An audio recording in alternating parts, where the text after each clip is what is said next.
ಬಾವ ಈ ಅಧಿಕ ಮಾಸ ಹೇಳಿ ಬರ್ತಲ್ಲ, ಈ ಮೊನ್ನೆ ನೋಡಿ ಜ್ಯೇಷ್ಠ ಮಾಸ ಅಧಿಕ ಬಂದಿತ್ತು.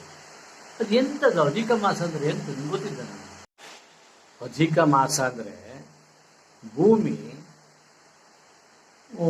ಒಂದು ತಿಂಗಳ ತನ್ನ ಚಲನೆಯ ನಿಲ್ಲಿಸಿಬಿಡ್ತು. ಅದಕ್ಕೂ ಸುಸ್ತಾಗ್ತಿಲ್ಲೇನಾ? ಒಸಿಡಿ ಸೂರ್ಯನ ಸುತ್ತಲೂ ತಿರುಗ್ತಾ ಇರವು. ಅದು ಬೇರೆ, ಆ ಸೂರ್ಯನಂತೂ ಸಿಕ್ಕಾಪಟ್ಟೆ ಸೆಖೆ ಒಂದು ಬದಿಗೆ. ಹಾಗಾಗಿ ಅದೇನು ಮಾಡ್ತೇವೆ ಕೇಳಿದ್ರೆ, ಒಂದು ತಿಂಗಳ ವಿಶ್ರಾಂತಿ ಬೇಕು ಅಂತಾಗತ್ತೆ. ನಾವೆಲ್ಲ ಸುಸ್ತಾಯ್ತು, ಒಳ್ಳೆ ಒಂದು ತಿಂಗಳ ಎಲ್ಲ ತಿರುಗಾಟಕ್ಕೆ ಹೋಗ್ಬೋದು, ರಜೆ ಬೇಕು ನಾವು ಕೂತ್ಕೊಂಡು ಆಗ್ತಿಲ್ಲ. ಹಂಗೆ ಭೂಮಿ ಒಂದು ತಿಂಗಳ ಆರಾಮ್ ವಿಶ್ರಾಂತಿ ತಗತ್ತು. ಆವಾಗ ಭೂಮಿ ಚಲನೆ ಆಗದೆ ಹೋದ ಒಂದು ತಿಂಗಳ ಏನಿದ್ದು ಅದು ಈಗ ಅಧಿಕ ಮಾಸ ಕರೀತಾ. ಭೂಮಿಗೂ ಸ್ವಲ್ಪ ವಿಶ್ರಾಂತಿ ಬೇಕು ಮರೆಯ, ಅದು ನಮ್ಮಂಗೆ ಒಂದು ಜೀವ.